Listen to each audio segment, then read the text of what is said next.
a minute for these streams to come up. Why is it not? What's it doing? Is that you or me? It must be you. Why am I What? getting alerts? I put it in streamer mode. Yeah, I also put it in streamer mode. Do you have us muted? Do I have you muted? No. No, I mean like we might like you could start the stream muted, and then unmute us. No, they can hear our audio right now. So let's say hi, everybody. Hi, Really? What? everybody. We're No, wait, we're live. What? Hi. Hey, what's going Hi there, on? kids at home. Hi, everybody.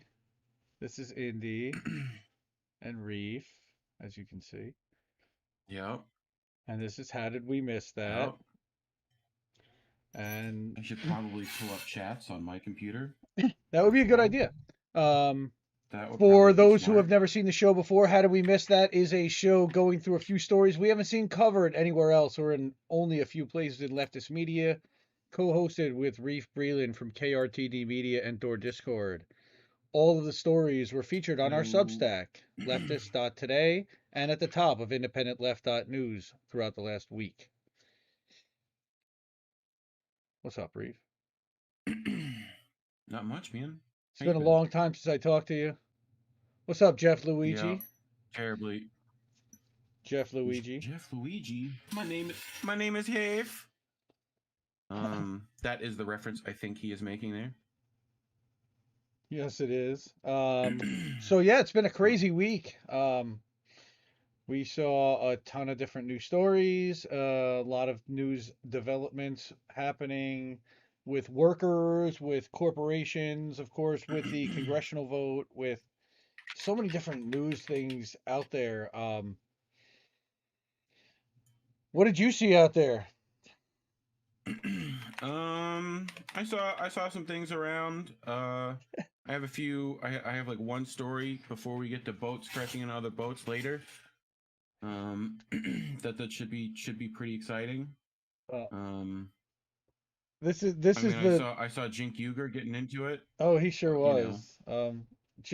yeah. Joe Rogan was not that's not a Oh good God, idea.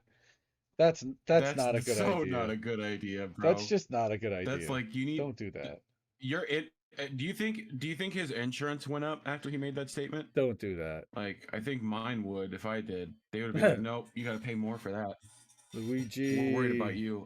Is Luigi modded? I think Luigi's modded. See, I can't see with the restream chat who's modded. Um, Yeah. so I'm going to flip to share the screen now so we can get started and show everybody what the current leftist.today looks like. And it's featuring our latest. And again, that has at least 5 articles and 5 videos. Once in a while, it's only 4, but usually it's at least 5 articles, 5 videos. Why is that not showing? Oh, because everything is slow. Okay, you've got Yeah. our stream There you that go. should be embedded here and live. You should be watching it if you're there. Oh, no. Oh, Yep. YouTube Studio messed with us. Okay. I have to fix that in YouTube Studio. We've got 5 different embedded videos that you can watch as well as tweets and articles that accompany those tweets. So I found the tweet that has a link to the article, or you can just click on a link to the article itself. And this is just tonight's. I do 2 of these a day. Most days, occasionally I'll do one a day, but for the most part, you'll see 2 of them. That's my dashboard, so you can see what I see since we went live tonight, and I just published that like an hour ago, which is really cool. Right. So, IndependentLeft.news, of course, wanted to share that with everybody, show everybody the site. Why isn't these aren't all blown up? Okay, got to fix that. Pardon that, and we'll fix that. And computer still we gives a. also this week got to hang out with Robbie Yeager for an hour and a half. Yeah, we sure That's did. up on your channel, I think. It is. It That was is up fun. Got to recorded do on the some Jaeger channel. bombs with Yeager. Did our first Do interview do I have to ever? do a Jaeger bomb today? If Do There you have a Robbie story? we don't have a Robbie story in tonight. I'm expecting that we're gonna have Darn. one next week though. But Yep. we've got so that's tonight's edition. Again, you've got the Ron video that's embedded because we sponsor and support Ron. Ron's awesome. The links to support us on Ko-fi and Yep. Patreon, some articles, and then you've got Did your he get? videos Did sliding. Ron get his YouTube back He or? got his YouTube back. He got his GoFundMe back. Everything is Good. back now. It's restored. Thank goodness. And Good. and we're all good. Again, this goes all the way down. There's actually even 30 more stories below what's loading because there's so many stories we don't want to clog up your browser and clog up your bandwidth. But there's another Patreon link as well as a Discord widget so that you can see who's live on Discord right now. And you can actually join our Discord right there from Hey, IndependentLeft.news. there's some names in that server. Look at that. Yeah, there's a few names You know, that we know pretty well. there's Franco, Glory Jones, good peeps. Kamali Good Rose. peeps. Yep. And then of course Yep. when we made our appearance on the Vanguard, I clipped that and we were able to embed that into page. And then you've got more stories underneath and even more stories. It's a fire Nice. hose of content just to show everybody just how much there is here for everybody to take in. And it updates twice a day automatically. His Discord is the same. Discord's even more than that. Pulls all the relevant information from each of these, like every article. Follow, like, yeah, that's every article, every tweet, every video, everything. It's amazing. my favorite is the tweets for the block section. Those are always fun. So yeah, and then there's the tweets for the blocked. Of course, we've got all that hooked up in the Discord. But I have more stories tonight than I've ever had set up before. You can't see my tabs, but you can see that there are a lot of them. So I want to jump into it because we're already 7 minutes in. Crazy stories that I found during this week that were included in the top of Independent Left News that were not or Leftists.today that I really didn't see anybody talk about. So, for example, the Zogg fire. CommonDreams. And this is Brett Wilkins from CommonDreams. PG&E. Okay. Yeah. And PG&E. This was the Zogg fire that took and we'll find out exactly how much it consumed. But they were hit with 31 charges, including 11 felonies, and they may settle at the end of this.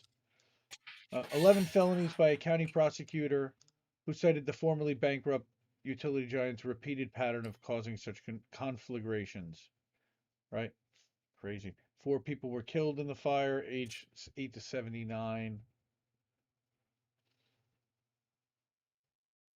Investigation said that it was caused by a pine tree falling on PG&E power lines during strong winds, and it bore the responsibility for removing the tree, and that its own contractors had marked it for clearance, which is all that death and destruction that was preventable. Just horrible. Yep. So there's a small video here. I'm not going to play that. These catastrophic wildfires that PG&E caused not only resulted in numerous deaths, 8 in San Bruno, 84 Paradise, 4 in Shasta County.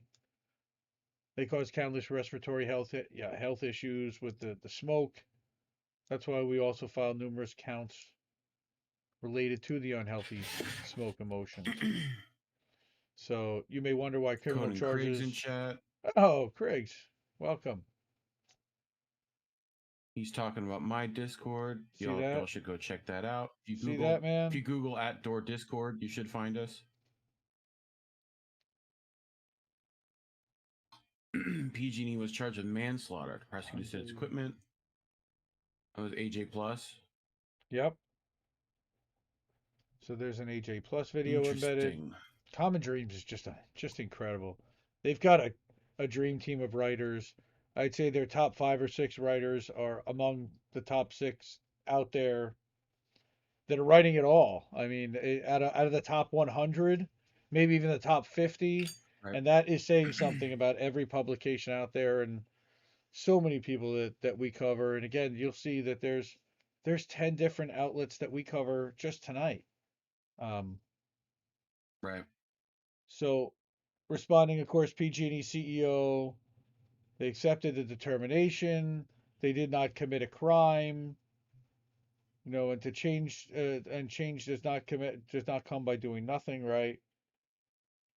So we need justice. Thank goodness. At least, and chances are they'll end up settling, but starting by hitting them at manslaughter, what it is, 11 felony counts. I mean, they have Right. to be responsible. So I'm going to now really briefly for our friend the editor, we're gonna have a brief interlude. Hold on a sec. Mute. How do I mute? How do I mute? I don't even know how to mute on this thing. In OBS, if you look at the I'm two fine. audio sources you have, there's the little speaker at the bottom, little speaker symbol in the audio mixer part of OBS. You can hit both those. Yep, I just found it and figured out and coughed without you having to hear it. Thank you. Okay. Cool. So for our friend, You could have also muted your individual mic, but yes. let's go back here. Walmart, our friends, the Wally World. Waltons. Check this out. Judd Legum, popular information. Oh, it didn't blow up. Hillary Clinton was on their board. Yes, he was. September 30th, evening edition. Actually, it was the morning edition because Judd publishes early, and I love his work and so grateful that he publishes early because the early edition always has a fresh story that's going to break for the day, and he's always on it, and he's always got reporting that few, if anybody, has at all. So we'll go through this really quickly, but in a new post on LinkedIn, Walmart's Chief Sustainability Officer, Kathleen McLaughlin, underscored the company's commitment to addressing climate change, but she noted correctly that even the most ambitious voluntary and individual collective actions are not sufficient, and bold domestic climate policy action is needed now if we are to meet the demands of this generational moment. Can't agree more, right? That sounds good. So Yeah. she went on to say that effective climate policies are included in the reconciliation package pending before Congress. And I'm not going to use a corporate statement, right? But that the centerpiece of the climate policy in the reconciliation bill is the clean energy standard, and that would allocate 150 billion to incentivize utilities. Now, again, this is part of the reconciliation bill. Now, I don't believe that this is passing, and this is part of what's happening in Congress right now, but this is part of what's included in there. Right. $150 billion to incentivize utilities to shift to clean power, which we need to do, but they're making how much profit? I mean, they need to do this for a lot of reasons. So while McLaughlin is urging Congress to act now with urgency, the problem is that her boss, Walmart CEO Doug McMillon, is leading a multi-million-dollar campaign to defeat the reconciliation package. And here we go. McMillon is the current chair of the Business Roundtable. Business Roundtable is essentially like the Chamber of Commerce on steroids, a group of influential CEOs who are participating in a quote-unquote massive lobbying blitz to kill the reconciliation package and its clean energy standard. In a press release this week, which featured quotes from McMillon, the Business Roundtable said its efforts to defeat the reconciliation bill would include direct CEO engagement to Capitol Hill and the administration, as well as high-frequency radio, print, and digital ads in over 50 media markets across the country, generating calls and letters from constituents in target states. Unquote. Right. Walmart is also part of another well-funded campaign to defeat the reconciliation bill by the U.S. Chamber of Commerce. Okay, Walmart did not respond to Popular Information's request for comment. So it's not just Walmart, but General Motors. Yeah. They endorse it, but then Mary Barra, CEO, takes over the Business Roundtable. Incoming chair beginning in 2022. Congratulations, Mary.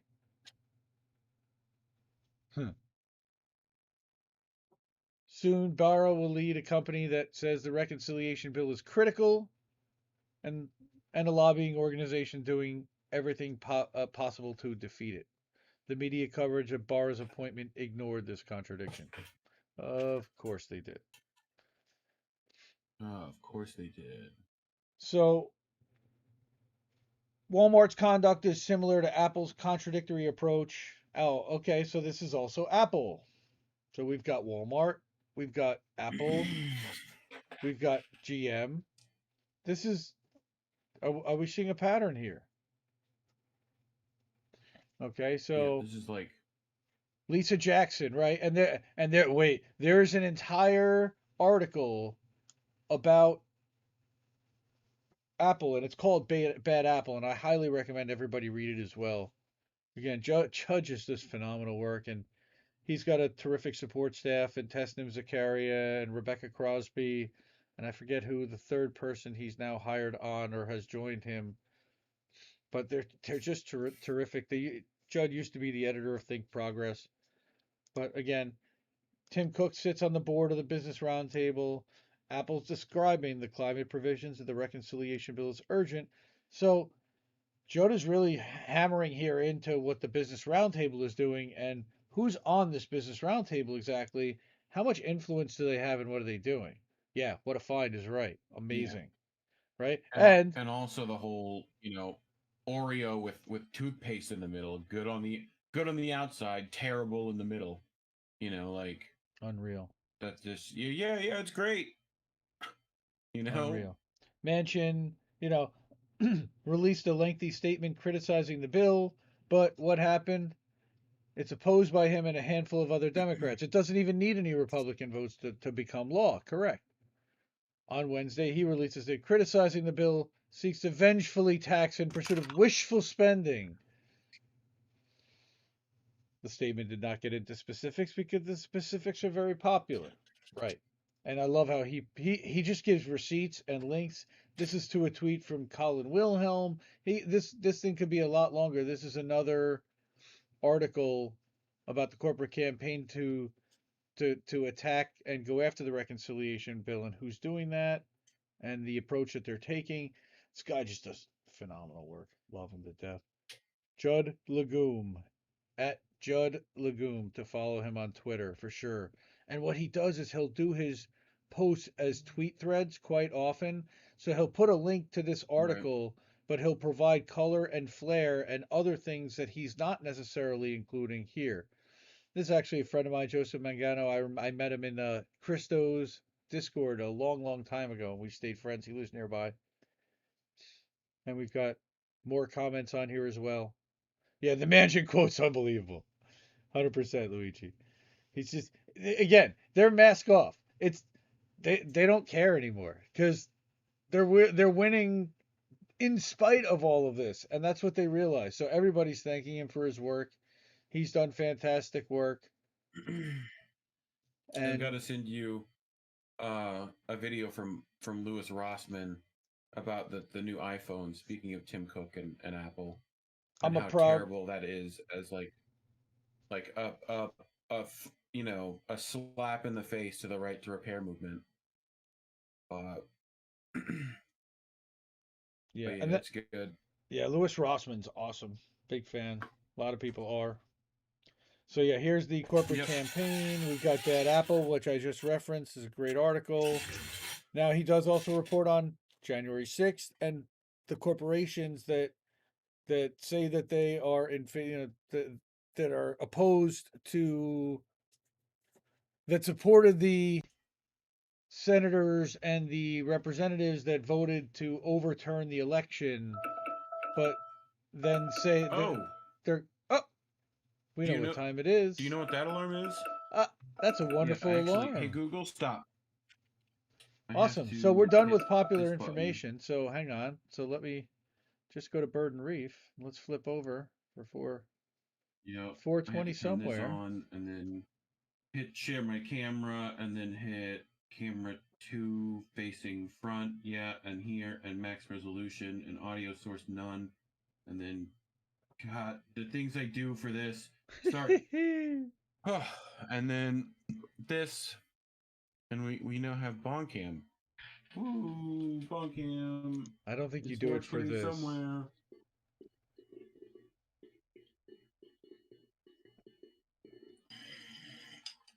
Somewhere in the world. That's actually Lisbon, Portugal. It is 4:20 in oh, we looked up a whole time zone. I believe it's Yeah, Ireland. somewhere in the Middle East as well. I think has some 420s in there. But yeah. Let's set up the next one while we're doing that. That's what I should have been doing, I but I was really watching you. just made sure we hit the 20 so we get past the good boy timer on YouTube, you know? Nice, good boy. So So we're already two the stories good boy in. timer. Now this is all part of corporate hypocrisy and wrongdoing, which I've got a little theme going. Got a couple of more stories right Yeah. now having to do and along that theme. Are we done with our bond cam? Yeah, I probably could hit the button, huh? Okay, There we go. cool. There you go, Warren. Let me put on my And reading glasses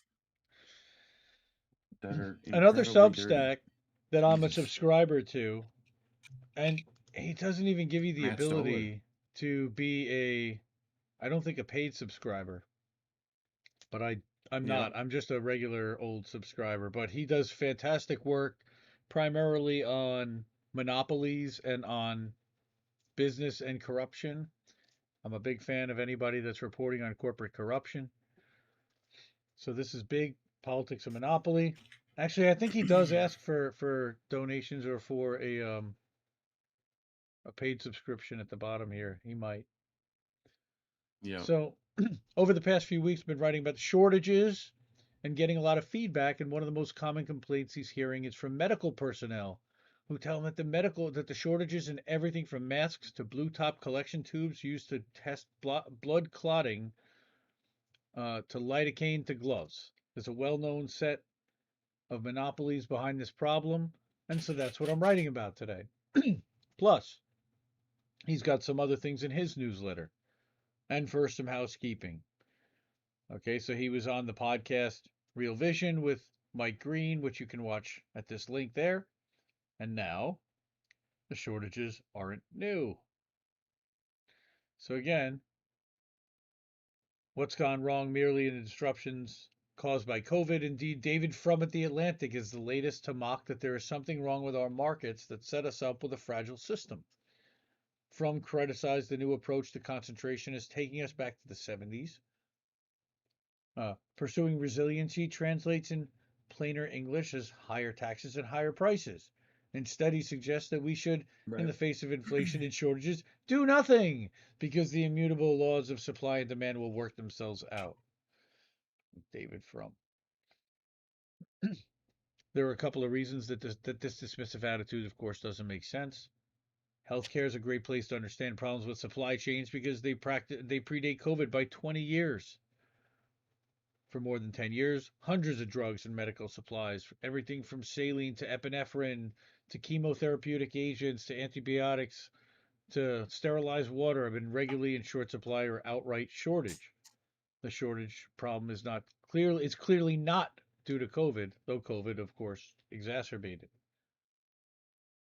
So this became clear when I got feedback from you on the shortages you're seeing. Okay, doctors told him that often they have to switch from drugs that they understand to lesser known drugs because of shortages, which can lead to medical errors. But this situation isn't a result of COVID. The fact that the FDA has had a drug shortage web page for years. So new shortages cropping up all the time. First, this is a reader making a point out to him. After a storm affected production of saline in Puerto Rico, limited supplies of fluid for intravenous infusion ever since then, especially since after COVID pandemic hit, an unpredictable shortage will hit the hospital where they work. Of course, right now there's a lidocaine shortage. Wow. Before that, it was gloves, which were replaced with whatever the Yeah. hospital could get its hands on, The worst being flimsy ones from Malaysia that clearly hadn't gone through quality control because they'd stick together in the box and rip when you tried to put them on, wasting half the box. Great. Wow, it's just N95 masks, respirators. You see, there's a whole laundry list of things here. Okay, so here you go. You can be sure and thank Macy for this pie. And again, he talks a lot more about, early last year they retooled to produce PPE. We now have an industry that can make a lot of different medical supplies, though clearly not everything. But what I'm told is domestic supply chain, while now impressive, simply cannot sell into domestic hospitals. Right. So that means new firms are going to stop investing and shut down what they're producing. And this is a profoundly weird situation. If there are shortages, why can't hospitals buy from new producers? It always seems to come back to changes in hospital buying that took place 30 years ago among a small group of middlemen known as group purchasing organizations, or GPOs. You can be sure and thank Macy for this fine pie. So again, this is he tells a really cool story. This is a really long article. I'm not going to get into the entire thing. Why can't we make masks? People should go read it. Yeah, I recommend everybody go read it. This is a long one. Moving forward, GPOs and hospitals couldn't do what they do without political power. So what happened with Senate investigations petered out, blocked by powerful senators like Schumer and regulators who never saw a kickback they couldn't get beyond. These middlemen have brought up everyone in the industry. Here, for instance, is a comment to the FTC on the wonders of GPOs, funded by the industry and authored by, among others, former Obama FTC chairman John Leibowitz. Jeez. Corruption breeding corruption. Here, how the Federal Reserve caused a massive merger wave. This is another bomb of a story just hidden in there. All right, and he does write another story about this, the Cantillon effect. This is really interesting. Right. Okay, in March 2020, Congress Fed coordinated in joint actions to backstop the financial markets, which were going haywire because of the pandemic. This was encapsulated, of course, in the CARES Act, which legitimized the endless bailouts from the Fed towards private equity in the corporate sector. At the time, he called it a corporate coup, explaining that through what is known as the Cantillon effect, that money printing as it was done would lead to significant corporate consolidation, and so it has. The Wall Street Journal reported that after only 8 months, 2021 is the biggest year for M&A since they started keeping records. Wow, that's remarkable, right? One McKinsey consultant recently put it, when you've got the Feds saying debt'll stay cheap for years, plus historically high multiples, the numbers look buoyant, especially if you're a seller, right? This was all predictable. He's good. Here's a chart I put together using Hart-Scott-Rodino data from the FTC, a law that requires firms to report mergers over a certain size. November 2020 was a huge month, but if you look since then, and since the pandemic, here's when the CARES Act passed. Straight up. Already the number of mergers has far surpassed the total number for all last year. This is the annual chart. Wow.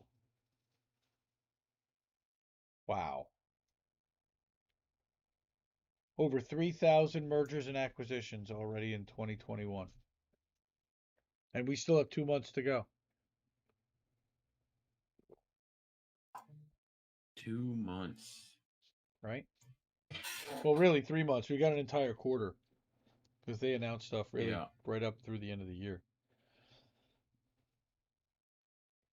Okay. Lena Khan, she's our new FTC chair. So she laid out her priorities in a widely circulated memo.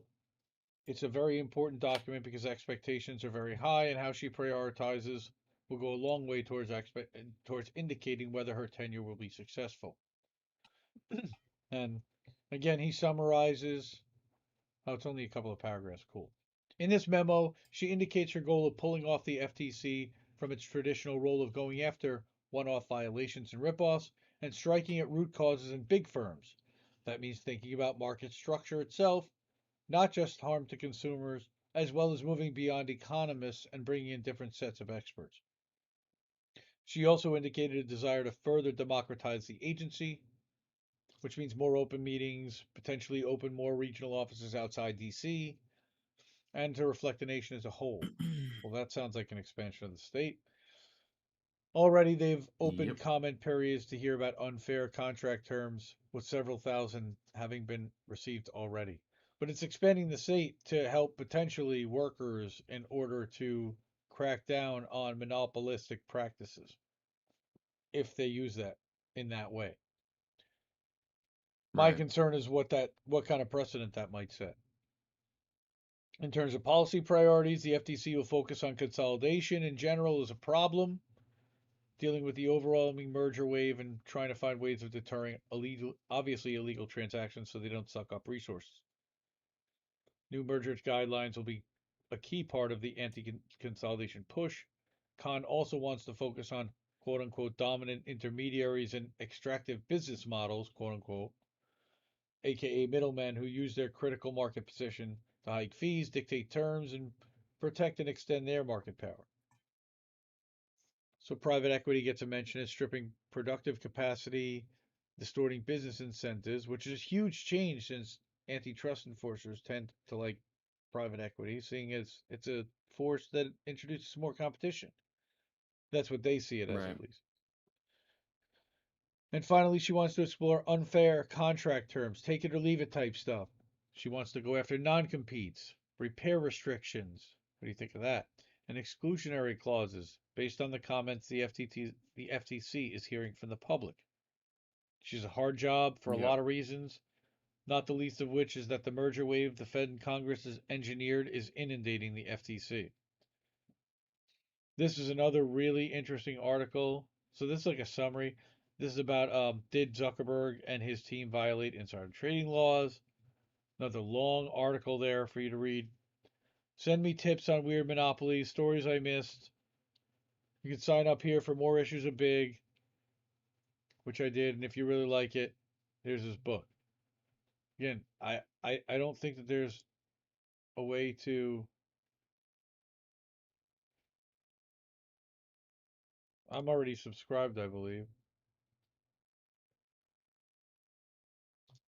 So this was the other one I was considering including was the more than half Right. Americans have experienced a shortage, but um, that's gosh, it's just heartbreaking. Um, Another. I can't I Yeah. can't co- I can't cover like so many depressing stories. The medical shortages was enough, but this was like wow. Vendor lead times are beginning to fall, which was a positive sign. Um, but that's Matt Stoller. More of the workers, and I'm sorry, of the supply chains and of corporations behaving badly, as our friend Kira from Hardlands once liked to say. Let's Yep. go back to our friends in the insurance industry. In an era of record wildfires, insurers have made fire coverage unaffordable. Hi, Darlene. Fire coverage. Fire coverage. Can you believe this? California's insurance commissioner, let's That's make this bigger, ridiculous. right? So, like, Nope. you need to have it. Nope, didn't blow up. Okay. But you can't afford it. Yeah, we had the same problem where I Flood was too. Not insurance not and with hurricane fire, but insurance down in Florida. yeah. Sasha Abramsky, Yep. Truthout. I want to shout out to Sasha Abramsky, excellent writer as well. Consistently good work. So last week, Ricardo Lara announced they'd stop insurance companies from dropping customers' fire coverage in areas hit by the wildfires infernos for 1 year. Builds on a regulatory Jesus. change the commissioner pushed for early this year to allow consumers to see their fire insurance risk scores assigned to them by insurers, and then to force insurers to improve the scores of homeowners who undertake fire mitigation strategies on their properties. Wow. Oh, okay. Well, they should. With what? What? Well, Yeah, right. like we're gonna put fire like sprinklers outside in case of a forest fire. Like, okay, you know, like what? The moratorium will give Anyway, roughly 325,000 homeowners spread across fire hit regions of 22 counties a temporary reprieve from what has been an annual nightmare in much of California, finding insurers willing to cover property in parts of the state increasingly vulnerable to fires as the region becomes the global epicenter of climate change impacts. Of course it does. California is burning right now. Ain't no sprinkler going to stop those forest fires. You bet. You bet. Absolutely, darling. yep. Moratorium alone, the risk score regulations, while providing breathing space, won't fix a near broken insurance system that's increasingly unable to financially navigate the climate change world and more frequent intense fires, floods, droughts, and hurricanes, of course, throughout California and indeed much of the American West. Homeowners are struggling not only to find companies willing to insure them against fire, but to find companies willing to do so at an affordable rate. So here, upwards of 235,000 homeowners lost their fire insurance coverage after their insurers refused to renew their policies, with a more than 30% increase on non-renewals for homeowners compared to the previous year. So insurers are trying to get out of this business because it's not profitable for them anymore. Everybody's Yep. losing their homes, putting in all kinds of claims, and the insurance companies are like, wait, we're not going to get that much in premiums. So the numbers haven't yet been released for 2020. Given that more than 4 million acres of California land unburned during epic fires in recent years, it's likely the pattern of non-renewals has intensified. Up and down the Sierra Nevada and the range's western foothills, yep, always follow the money. Entire communities either become involuntarily uninsured or face staggering premium cost increases. Many businesses, especially in wine Which country, found themselves then shunned. you're Yeah, left with just what FEMA's gonna provide you or whatever, yep. And then after your Californians home is gone. are falling back on the FAIR plan insurance pool, a last ditch fire insurance plan option that costs a lot, comes with high deductibles, but is at least a little better than nothing. Wow. That's like the best that we got. Yep. Not everyone who loses private insurance qualifies. Gavin Newsom signed a bill intended to address the problem. Wineries were reclassified by FAIR as agricultural entities, a designation designed um, to include to exclude them from FAIR plan eligibility. Mm. The plan wasn't designed to cover the risk of a fire taking out large tracts of land. Even today, with the new legislation, crops and farm animal losses are still excluded from coverage. Does Gavin Newsom own any rights to any, vineyards? Hmm. That's what I want to know. Well, Got to, right? all the donors from the wine cave certainly do. Yeah, for sure. They Wine can't cave. afford the high premiums required, of course, and then living in, you know, as a result, Californians have been living. A lot of them have been left in limbo. And for the lucky ones who still do have fire insurance, sometimes as a result of insurers using AI systems to calculate which properties are insurable even in high risk fire zones. Bills have skyrocketed in recent years, in some cases by upwards of 300%, meaning that many homeowners in California's mountains and foothills are now paying more for fire insurance than they are for property taxes. Well, Jesus. even in the FAIR plan, which is intended as something of a safety net, even that has seen enormous year-on-year premium increases. Why? Well, because fighting fire and paying out people who lose their home to fire is expensive. Yep. because usually it's all gone. It's So, not repairable. well, here there was a law that was on the books potentially, or that was being proposed, but in the end, the legislative clock wound down without the bill being passed and signed into law. So I'm not even going to read what this is. It didn't pass.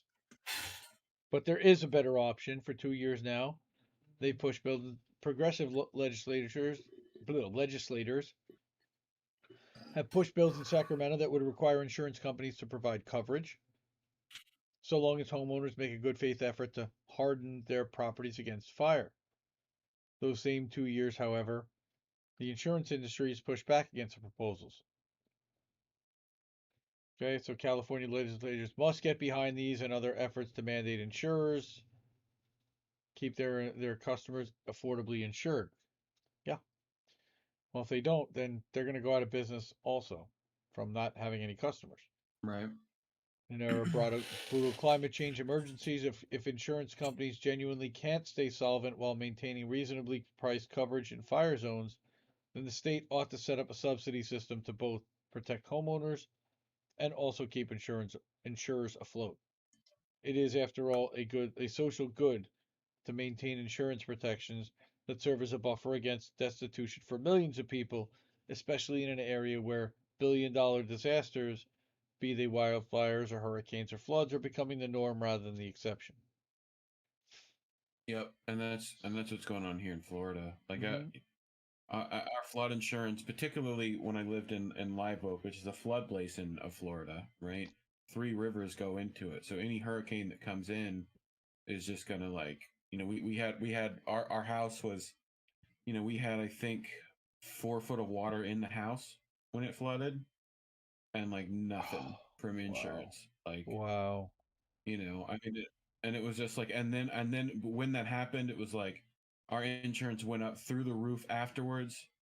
You know, like all they did was like they got us like new flooring, and like I think we had to replace the walls, and like uh Man. and they like sent out guys to like dry the floors like that. You know what I mean? Hmm. Like that was it. And Yeah, then yeah, like we they'll couldn't send. afford flood insurance That's a racket in itself, probably. after That that. that that Nation Dry. What are they called? Surf Pro. They do great work.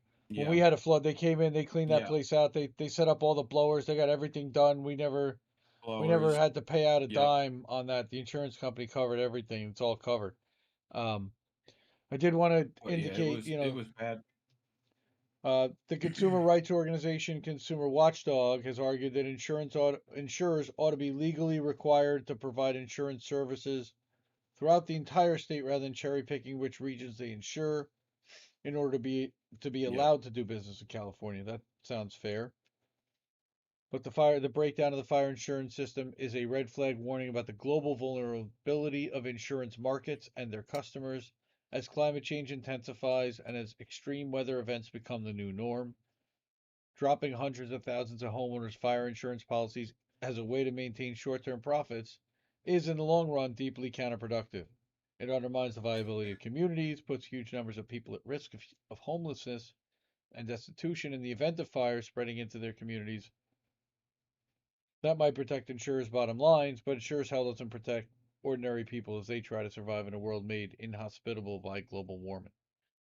Yep. Right. Copyright Sasha Abramsky, Truthout, freelance journalist, eating the middle class homeowners alive. Yep.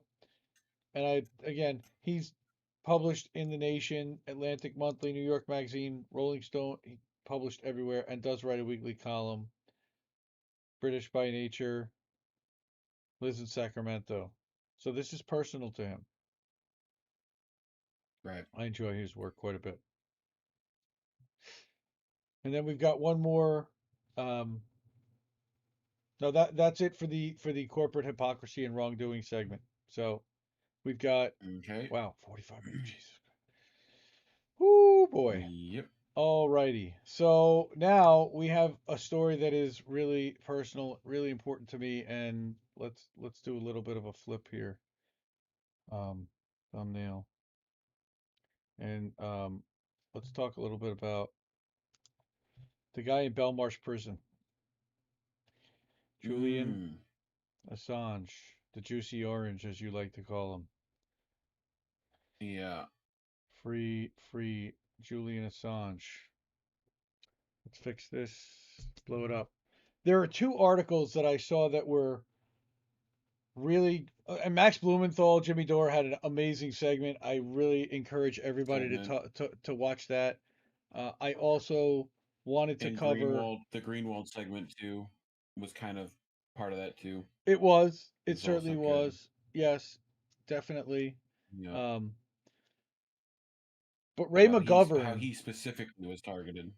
Ray Yeah. McGovern nailed and talks specifically about the Isikoff story. And of course, the Isikoff story that broke talked about how the Trump administration and Mike Pompeo had conspired potentially and plotted and drawn up plans to either extradite him, kidnap him, have some type of a potential shootout on a London street.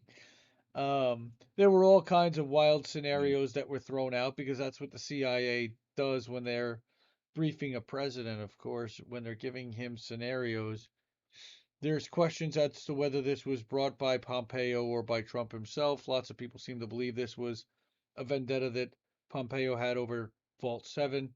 And that's one of the things that Ray McGovern had pointed out just the day after this whole thing broke and before everybody really had time to analyze and talk to anybody.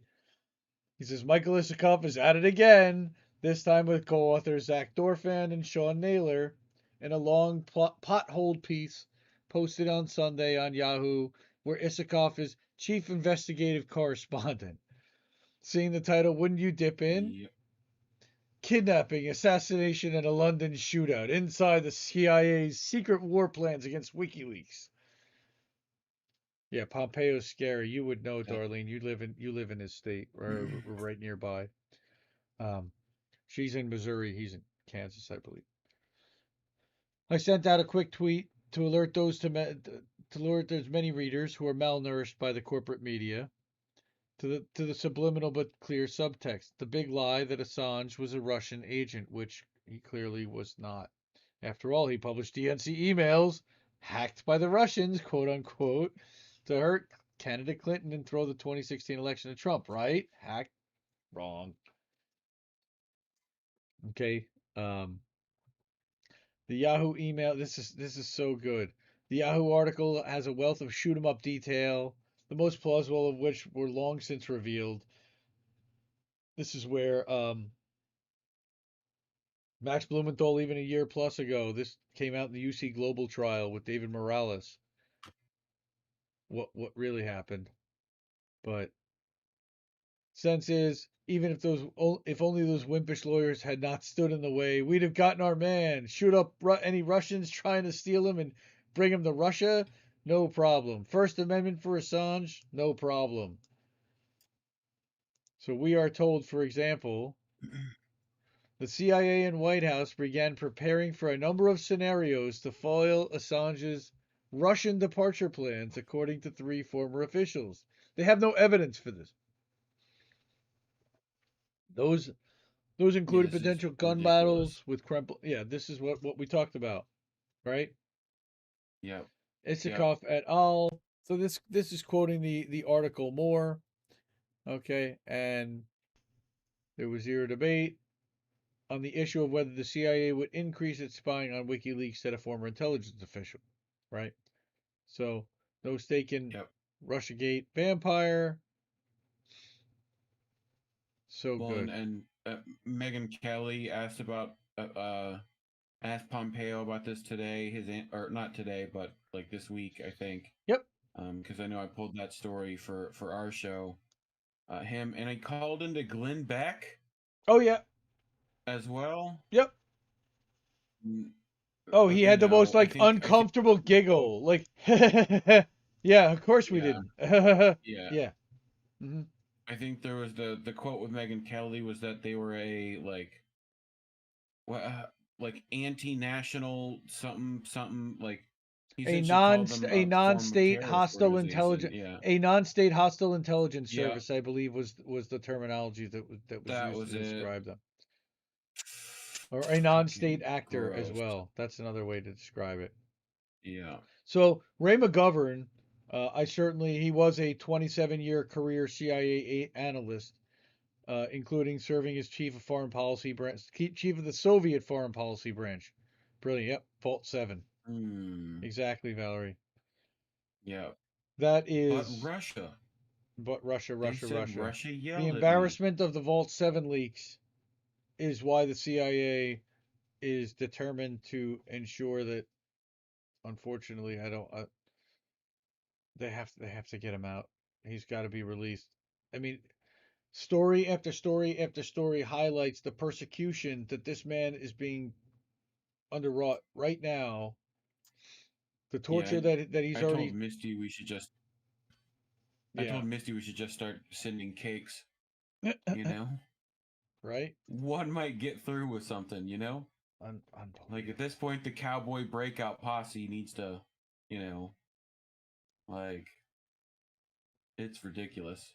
It is But beyond ridiculous and really like what are they upsetting. holding him for?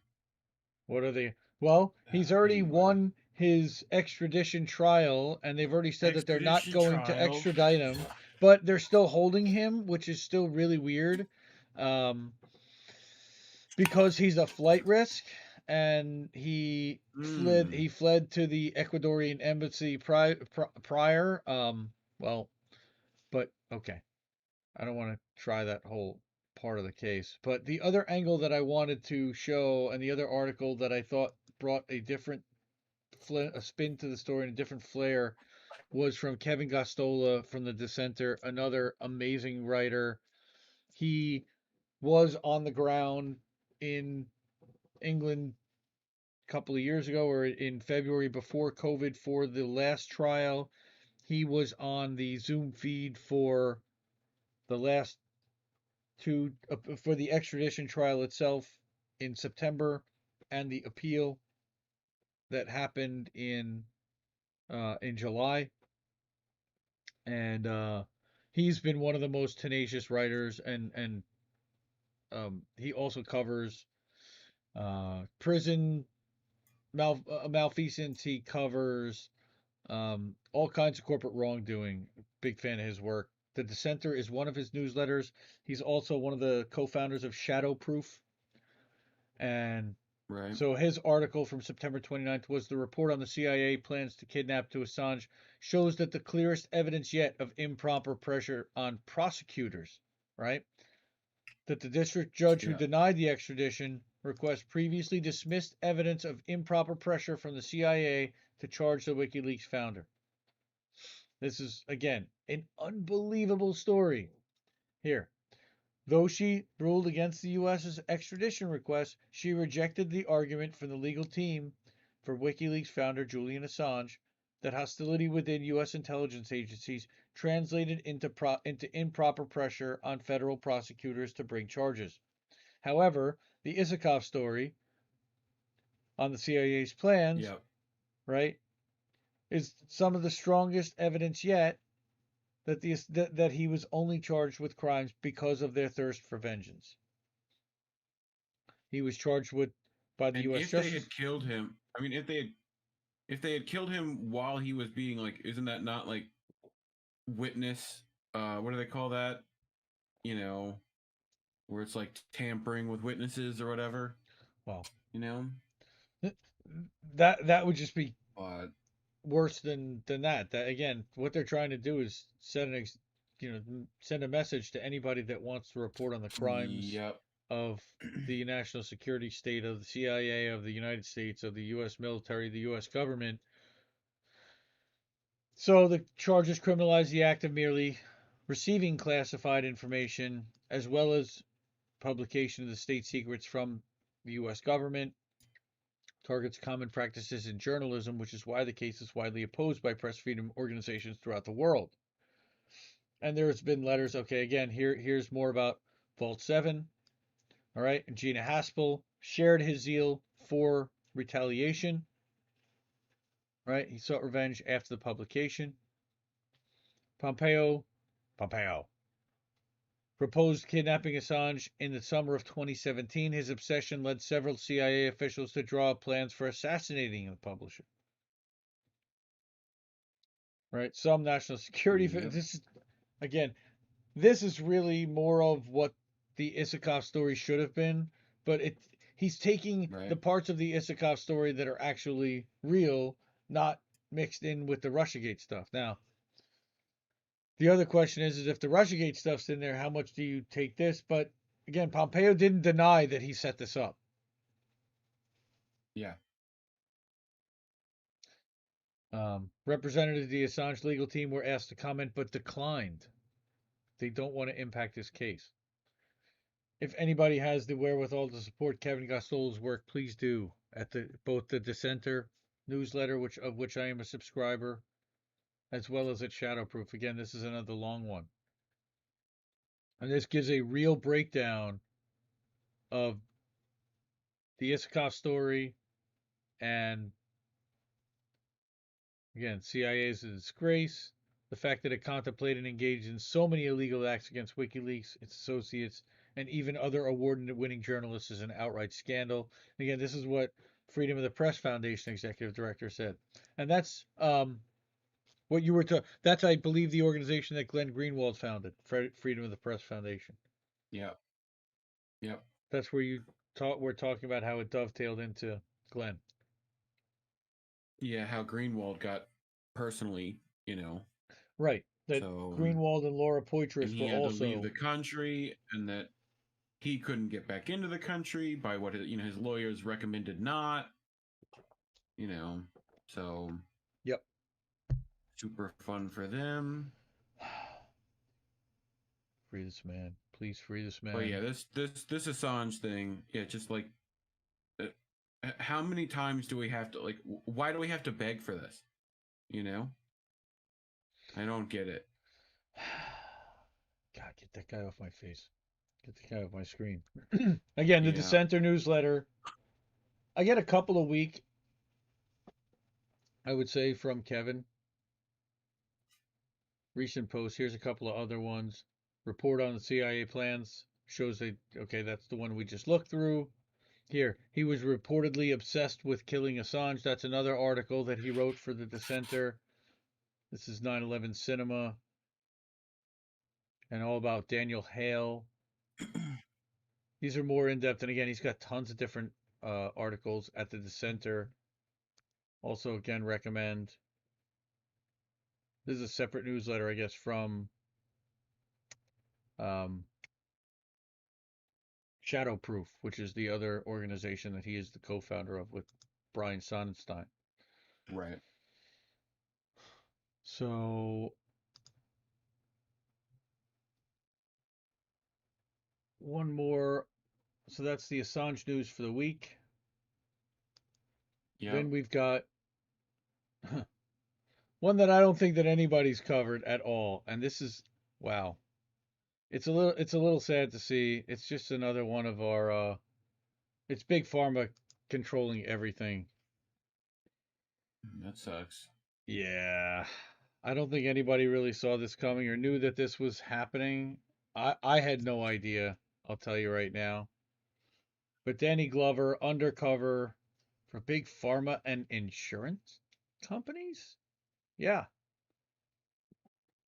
Isn't he apparently. too old for this shit? That's it. I'm What? getting too Sorry? old for this shit. Right? Ask your liberal friends about Danny Glover. Amazing. Democracy Now! Regular. Supporter of Bernie. Single payer. Ask older Americans who watch a lot of cable television about Danny Glover, and they'll tell you about Danny Glover. Paid actor for Big Pharma and the insurance industry.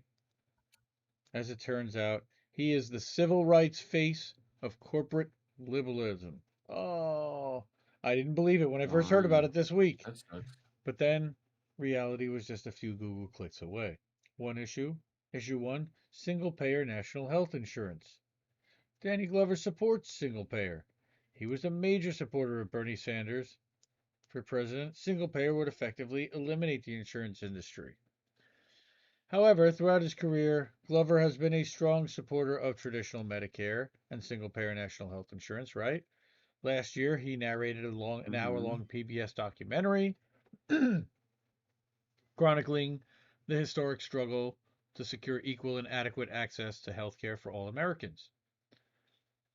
Central to the story is the tale of how a new national program, Medicare, was used to mount dramatic, coordinated effort that radically desegregated thousands of hospitals across the country, all in a matter of months in 1966. Highly important. That Danny Glover would never betray the single-payer movement working for a Medicare Advantage insurance corporation to undermine traditional Medicare, right? Wrong. Ouch. Ouch. So, Glover has been starring in ads for a Medicare Advantage insurance company, Assurance IQ. And I'm not going to quote the thing, but you may be eligible. I mean, it's Glover should you don't know. Want to read an ad for them? No, Yeah. I'm not going to do that. Glover should know that Medicare Advantage undermines traditional Medicare and rips off seniors. The September 2018 report from the IG for the DOH and Human Services, HHS, found that Medicare Advantage regularly denies claims and that when patients appeal these denials, Medicare Advantage plan reverse 3/4 of their own denials. Ugh, gross. I'm glad they reversed them, but to deny them in the first place is that's right out of the Rainmaker right there. The numbers were troubling because of the infrequency with which patients and providers use the appeals process. Just 1% of those denied care, right? Unreal. Yep. Diane Archer of Just Care USA was surprised to hear that Glover was making ads for a Medicare Advantage company. Danny Glover is an ally who supports Medicare for all. Medicare Advantage and all private health insurance drives up costs and jeopardizes access to care. Traditional Medicare is far a better choice. Right, in a Zoom single-payer meeting earlier this week, Congresswoman Katie Porter put it this way: Medicare Advantage costs more money, is less transparent, and provides worse care. So here, issue 2, Glover fronting for Big Pharma. Glover would never do ads for Big Pharma, right? Wrong again. So here is Avenir Pharmaceuticals pushing a red pill called Nuedexta, which was approved to treat a disorder marked by sudden and uncontrollable laughing or crying, known as PBA. Wow. There's a Medicare for All event on October 30th in San Francisco only. There might be, Carl. I appreciate you sharing that. There's also going to be an event. Sharif Snuggs and I know Renee Johnston are organizing a death-in outside an insurance company in New York City. I think might be even on Halloween. I'll learn more about that as time progresses. And if you look at Sharif Snuggs is what's his Twitter handle? It's like M for all. Sharif Snuggs? No, not my nugs. Yeah, Sharif Snuggs. Gotcha. No, Sharif. Yeah. Sharif. Share. Yes. Yes, you. Sharif Snuggs. Sharif? Yes. No, well, Gotcha. not quite you, could, but you could understand my. I was like, what? You don't need mine. You know? no, it is. I will tell you in a second. I have him up right here. No, wrong person. That's weird. IAM, the number 4, M, the number 4A. IM4, M4A. That is Sharif Snuggs. IAM, the number 4, M4A.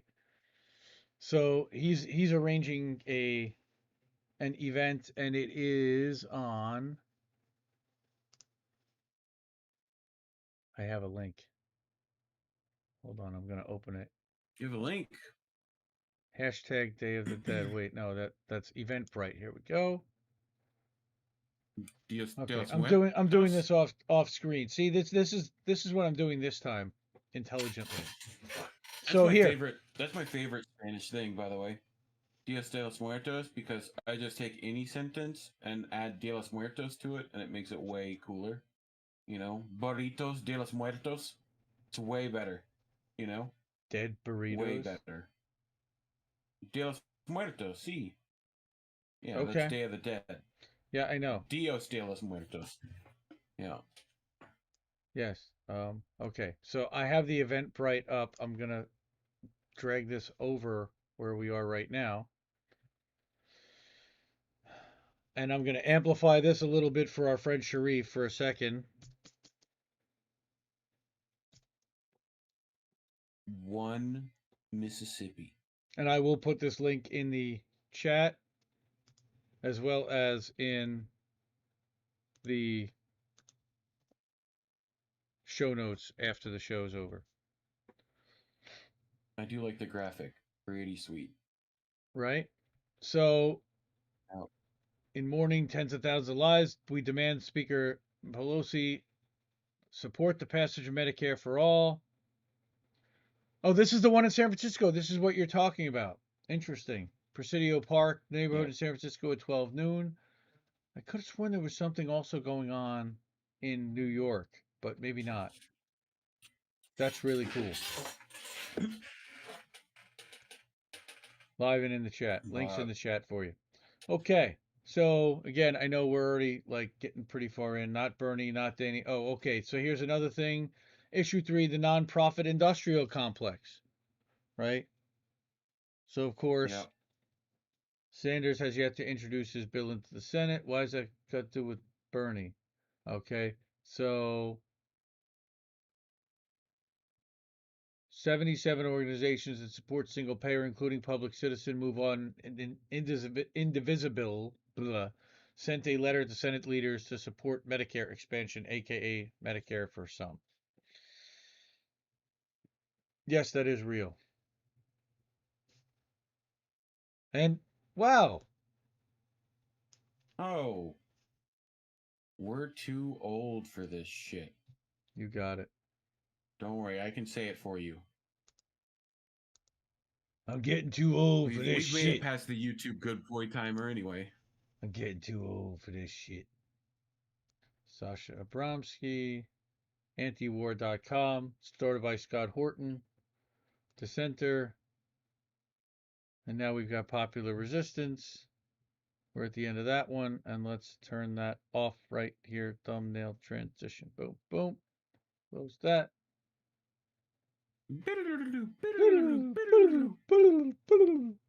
And while I'm here, I think we're already blown up because Truthout's blown up. And let's go back. Another one of the all-stars of writing, Sharon Zhang, Truthout. Another Truthout story because Truthout's awesome. And I just realized that I'm showing all the bookmarks. I don't need to.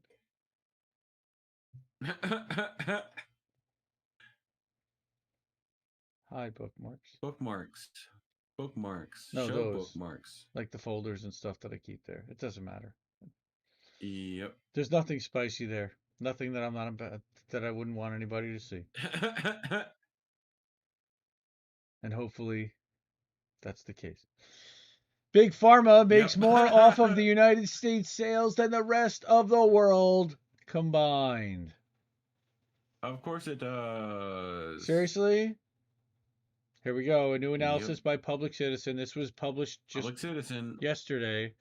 Public Citizen, founded by the legend, Ralph Nader. New analysis by Public Citizen found that the U.S. is spending nearly double what the rest of the world spends combined for key drugs. This report offers further evidence that the country is in dire need of pharmaceutical drug price reformation, which progressives are fighting for through the Build Back Better Act. So this is championing Joe's corporate giveaway here, which certainly would be nice. As opposed to nothing they're going to do right now. The report finds that for the top 20 selling drugs worldwide, U.S. sales totaled $101.1 billion, while sales of the same drugs to the rest of the world totaled almost $57 billion in 2020. For 11 of the drugs, revenue in the U.S. was double that of the rest of the world combined. And for 11 of the 13 pharma companies that sell these drugs, U.S. profits made up most of their revenue. Why? Because every other country has fixed drug prices with the government. I got you spicy right here. Yep. So for some drugs, type 2 diabetes. The analysis found an egregious revenue difference. For an HIV medication produced by Gilead Sciences, the U.S. sales revenue was 5 times the rest of the world's revenue. For Humira, which treats autoimmune diseases, 4 times greater, 3 times greater for drugs like Trulicity. Trulicity. Yep. Okay, Americans spend far too much on prescription drugs. And oh yeah, that's right. Vyvanse and a bunch of Minimum other stuff wage, through the roof. federal minimum wage. Well, minimum wage for federal employees is $15, but federal minimum wage nationwide is still $7.25 an hour. Yep.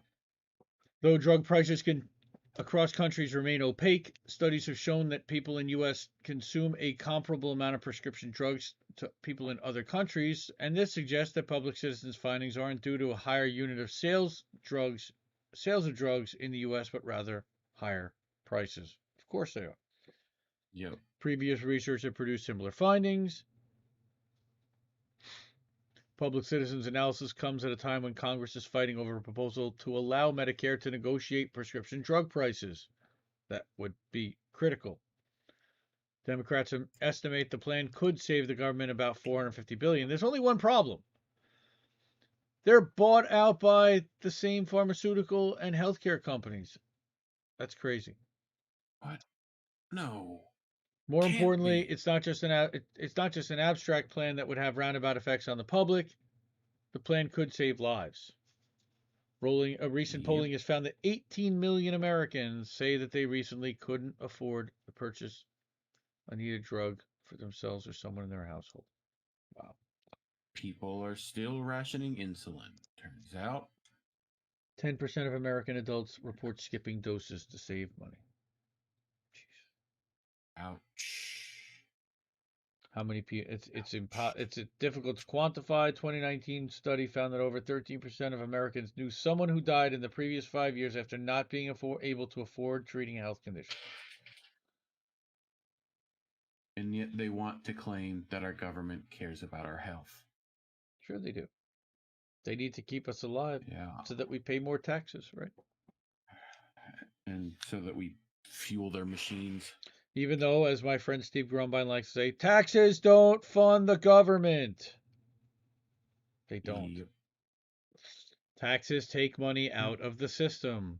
They are merely the cancellation of money on the ledger.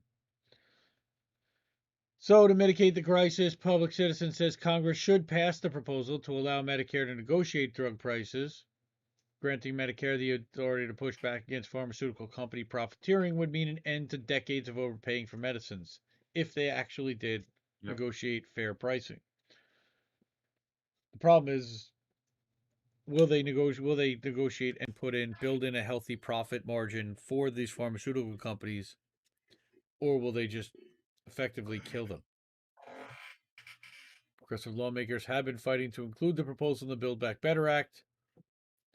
Pharmaceutical industry lobby has vast influence over U.S. politics. This year alone, 171 million lobbying lawmakers.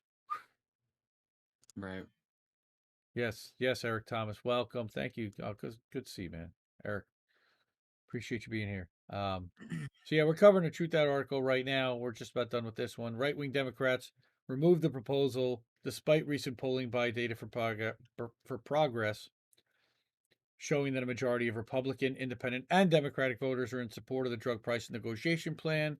73% of all voters. Again, the will of the public does not control Congress. And this is yet another example of why. Crazy. Yep. So again, that is Sharon Zhang, Truthout. Sharon Zhang belongs on the all-star team of writers. She's right up there again, top 20, top 50. She's one of my favorites, and I would venture to say the best that Truthout's got right now in their lineup. And it rotates from month to month, from period to period. And there are people who do it consistently well over time. I think Sharon's just at the top of her game right now. She's fantastic. Yep. Whoa. The whole thing, everything just went dark for a second. Wow. Did it? Thank goodness. Yeah, my whole house just like flickered. That was crazy. Oh. Unless I had a mini blackout myself. Okay. I'm going to whip through this part pretty quick. I know that, again, 1:15 already. You're good. We pretty much always almost hit 2 hours, even though we say we're only an hour. You know. Workers continue to That's say how we enough get is here. enough. That's the theme of this section, Yep. and it's 4 World Socialist website, WSWS.org articles. They're doing amazing coverage supporting um, worker endeavors and supporting the rank and file workers that are actually doing the work on the floor. The hourly employees, they fight the corruption even within the labor unions that are sometimes in bed with politicians or big business or sometimes um, with management themselves. So, Seattle carpenters were on an 11-day strike. This was on September 27th. I believe they are still on strike right now. The efforts of the Right. rank and file workers to wage a real struggle to when their demands are being met with determined efforts by their carpenters union to shut down the strike and impose another pro-company labor agreement. After they've rejected 4 attempts by the labor union to push through a deal that continued the erosion of their living standards, the union was forced to call a strike on September 16th, the first walkout in nearly 2 decades. They don't want to strike. From the beginning, however, Good they for ordered them. 10,000 of the 12,000 carpenters to remain on the job. So, including at the Mm. largest public projects works under so-called project labor agreements signed with the Contractors Association and state and local politicians that include no strike clauses and substandard terms. I support these striking workers. Fair wages, for Every sure. time. Yep. Like other sections of workers, the carpenters are determined to overturn decades of union-backed concessions. They sought to expand their struggle by calling out non-striking carpenters and other building trade workers. Despite the pandemic, Seattle's experiencing a construction boom driven by new projects ordered by Amazon, Microsoft, Google, and Facebook. Silicon Valley expanding up northward. Carpenters who can't afford to raise a family in the area or keep up with rising fuel costs and other costs associated with the long daily commutes are calling for a $15 wage increase over 3 years, increased employer Yep. contributions to health care and pensions, and fully paid parking. I mean, if they're going to have to do the work in the city, they should be allowed to have parking covered. Yep. It's one of the most dangerous industries. Here they had just a plasterer who was crushed to death by falling equipment just last week. Yeah, it's one of the most dangerous jobs. Even Rogan said it was one of the hardest jobs he had. Oh, throwing up You know, drywall. Oh, and that's Rogan. yeah, serious. Yeah, Well, and it's the Rogan did every worst. job there is. So, opposed to the Yeah. strike from the beginning, officials from both the NWCU, the Northwest Carpenters Union, and its parent organization, the United Brotherhood of Carpenters, have functioned as strike breakers, doing everything to weaken and shut down the struggle and impose the dictates of the giant construction firms that make up the ACG consortium. Again, this is who else is covering this? All right. So Not again, many. highly recommend Jerry White. He does some good work. I think that he's also got some negative takes as well. Role of the socialist alternative. That's interesting. Now, okay, so in this case, they're attacking Kshama Sawant at every point. She sought to keep workers tied to the corporate unions and prevent the independent and industrial. I disagree with that 100%, but okay. In her remarks at a public rally Saturday, she presented the sabotage of the strike as the mistaken direction of leadership who were pursuing a losing strategy, not the deliberate and politically conscious decisions of union executives whose material interests are completely separated from and hostile to those of the working class. Interesting. Trot's gonna trot. Yep, they are Trotskyites. That's true. Wow, long. Build around. Of course, Yep. they are not necessarily in support of labor unions. They are more about rank and file committees. So build rank and file. The SEP calls on carpenters take to the fight. take it into their own hands, form a rank and file strike committee, completely independent of the unions, saying you guys don't need the union. And maybe they're right. But Trot's going to trot. But at the same time, government crisis deepens as truck drivers shortage leaves fuel stations empty. And it's really funny. In my real world and in my real life, in my business life, I was talking to an international client who was saying that he was going to be traveling potentially to the UK, but he was concerned about a 4-hour trip to London from the north of England because about the fuel shortage. And he was worried that he may not be able to fuel up wherever he is. And because I read WSWS and because I'm plugged into international news, I was able to be like, yep, I know all about that. So what's the like fast charge situation in the UK, you think? Good question. Jeez, look at those lines. Yep. If you've got that's probably doesn't bode well. Nope. Long lines started to build up outside fuel stations. Between 50% and 85% of all independent service stations nationwide were empty. On Monday, most of the nation's 8,000.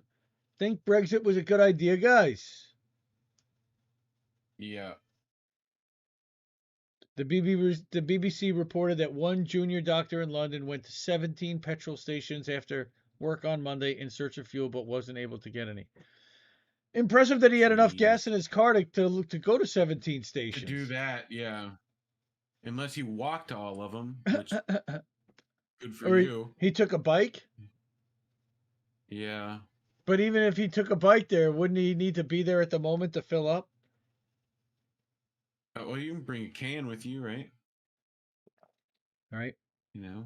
On Sunday evening, as the crisis worsened, the government was forced to exempt the entire industry from the 1998 Competition Act in order that companies could legally share basic data and prioritize deliveries to areas where fuel was needed most.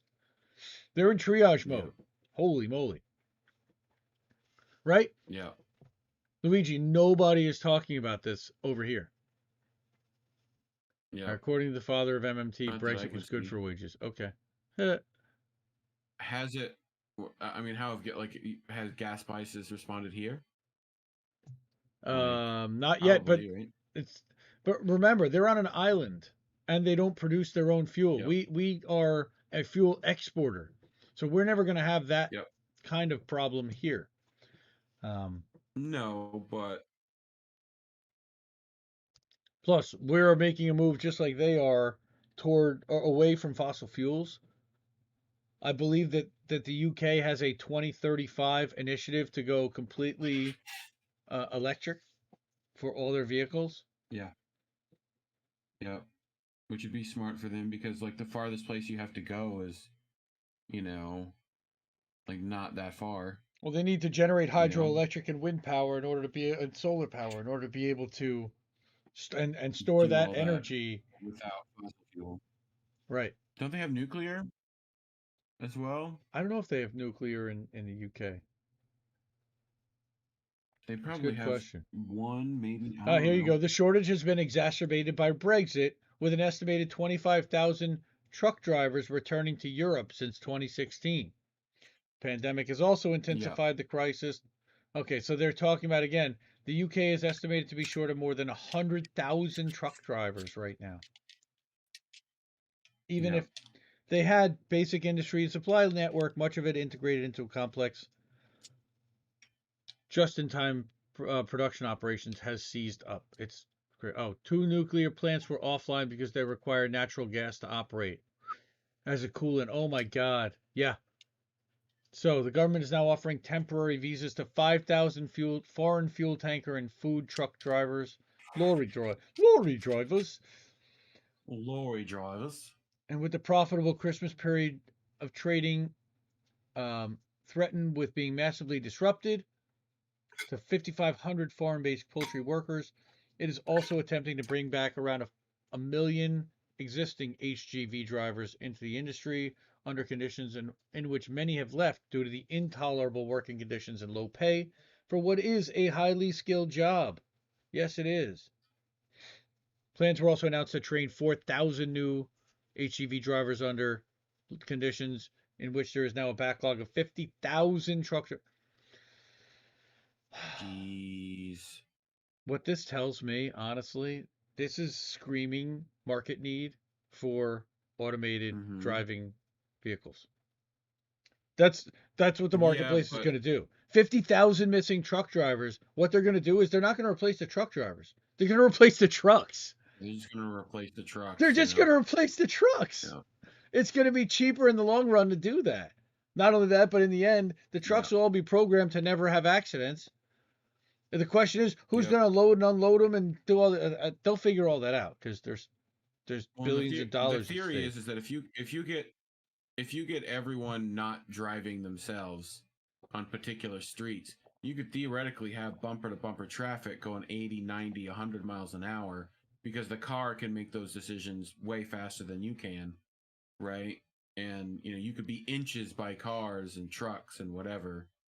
Yeah, I mean it's like if that's the case. Yes, I agree, Darlene. Truckers are screaming about automation. It's a sad state of affairs, but that they are being automated out. And you can see Tesla and a couple of companies are working on driverless 18-wheelers. Yeah. That will be fully programmed and will be probably safer than the actual. And I the drivers will hate for me to say that, and I kind of hate to say that at the same time, but the removal of human error always. Sure. I mean, I think it was Stephen Hawking in a Reddit thread one time was asked about what he thought about automation and AI and stuff like that, and he said, well, we've been increasing production for years now in a similar case, right, with technology, and it's about those things are making profit for someone and no one is seeing it, so you have to like reallocate all those profits to actually help people, and eventually you get to the point of enough automation that no one's having to do basic jobs. You could theoretically give people quite a bit. Yeah. Yep. Cabinet reshuffle was intended to be relaunched in the post-COVID era. Yeah, that ain't good. No, that's no good. But more truck drivers. Yep. 2,000 Star Trek truck drivers striking over pay and job security in Australia. And I think we covered the Australian truck drivers last week. This was on September 30th. Around 2,000 truck drivers. Oh, hang on. Let me do my little for our friend Warren. Thank you. Back to here. Okay. 2,000 truck drivers at Star Trek, a parcel freight and logistics company owned by the Australia Post, held a 24-hour national strike. This is announced, but look, we're not going to hamstring the company indefinitely, but we're going to show you that we can shut down your operations and that we're willing to do it for a day, for however much time the first time it will be 24 hours. Here you go. Around 4,000 toll drivers did that on August 27th for 24 hours. 3,000 workers at FedEx struck for 24 hours last Thursday. This is what they're doing in Australia. Okay, and what they want is a wage increase greater than the company's current offer of 3% per annum. The union has not publicly specified what figure it's demanding, meaning that anything above 3% will likely be touted as a victory, even if it falls short of the recently announced official CPI increase of 3.8%. Okay, so again, there's mounting anger throughout the industry. These major transport companies are increasingly employing workers on short-term contracts, effectively creating a two-tier system to undermine the conditions of full-time drivers. This includes changes to shifts, allocation of work to casuals and contractors, rather than giving overtime hours to full-time workers. Despite the common grievances of workers throughout the transport industry, the Transport Workers Union has isolated the strikes to one company at a time, minimizing disruption to the supply chain. Although more than a month has passed since the toll strike and none of the issues have been resolved, the union has barely mentioned the company's name and has presented no plan for further action at toll, which is disappointing. Speaking outside Star Trek's Minchinbury, Western Sydney facility on September 23rd, the National Secretary Michael Caine, that's kind of funny. Michael Caine blew the bloody doors off. All right. Claimed that these attacks on workers' conditions were the result of Australia's major trucking companies coming under incredible commercial pressure from international competitors such as Amazon Flex, which is garbage. Yep. Caine was careful to reassure management. With Caine impression? Right? No, I can't. Caine said, I can't. Always, in all agreements, just completely make it terrible, cocky. Sensors being installed on the road using government money for, yeah, that's a good point about the hawking threat. Exactly. Sensors being installed on the roads. Yeah, I did hear something about that for automated trucking and just for the car, driverless cars also to better, to prevent more accidents. I've got accident sensors. I actually almost hit a cop today. I was taking my kids out to a festival and I had like the beep beep beep sensor. Those are like, we weren't even close to it, really. 500 points. We weren't even close to it. Oh, they would have been way more than 500 points. But we weren't even really close to them, but it was already beeping off. Right. So, I had the sensors going crazy. And the kids were like, "Oh, what's that?" I'm like, "You were gonna hit the." I wasn't even close to it. What are you talking about? Just imminent death, kids. Yeah, just. We weren't even close. Come on. So last month, CEPU rammed through another sellout EA at AP, which offered a meager 3% per annum wage raise, really a pay cut in view of inflation, and the fact that workers did not receive a pay raise at all in 2020 and committed to workers to ongoing restructuring. Again, these guys, they worked all through 2020. Okay. Essential workers. Australian truckers are like one of the hardest working truckers out there. Calling a kangaroo trains of goods. Yeah. Well, they're also traveling. Most of Australia is still not.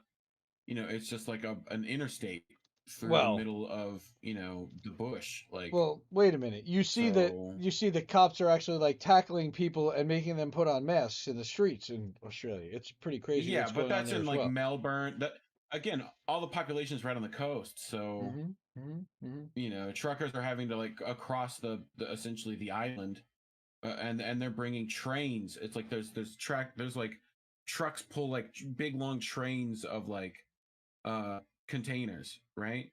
So you'll like have one truck driver pulling like 10, because it's like it's only going to be trucks on that road, so it's crazy. Like if you ever go look up YouTube, like watch passing a truck in Australia videos, they're just like for miles, but yeah, tough gig for them. So one more about workers fighting back and workers not putting up with it anymore. And this is a little closer to home. Buffalo, New York. More than 2,000 nurses and other healthcare workers are on strike at a hospital. Okay, and they're fighting for better wages, staffing, and working conditions at Mercy Hospital. Yeah. Okay, they describe horrific conditions. Patients' rooms, hallways, cafeterias, even medical equipment are filthy because they refuse to hire enough workers. Yep. Okay, very dirty, very low staff. Morale is terrible. Culture's terrible. Eesh. It's almost like it shouldn't be privatized. Almost like that might be the case. Yeah, here. If someone dies, I should be able to spend time with their family. Instead, I have to run out of the room and hope that my other patients are still alive or breathing and stable. Yep. Wow. Welcome to the ICU. And environmental service workers say they're paid less than $14 an hour. Nurse staffing levels is also a major issue. One nurse said that instead of having 11 nurses and 5 aides for a 40 care patient unit, they often only have 5 nurses and 2 aides. They're on half coverage. Is it a bit? No, the Nabisco strike was settled, Eric. Yeah, they settled. They got like slightly terrible stuff. better, but it wasn't Yeah. anything close to what they actually wanted. And of course, the WSWS would call that a sellout contract. It got them something, but got them Yep. back to work, most importantly, and allowed me to still eat my strawberry Newtons going forward, because I did boycott all of my Nabisco stuff while they were on strike. Nabisco. Another nurse said that there are times when her coworkers are in tears due to stress and inability, given massive levels of overwork, due to properly care. It's absolutely heartbreaking. All this. Catholic Healthcare Workers Union, Communication Workers of America, Local 1333, held negotiations throughout the night. Hospital said in a statement it offered a contract with a 3% raise in the first year, 2% each year after that, well below the current rate of inflation of 5% here. Right? Exactly. Ritz crackers, That must be a Ritz. That must be a Ritz.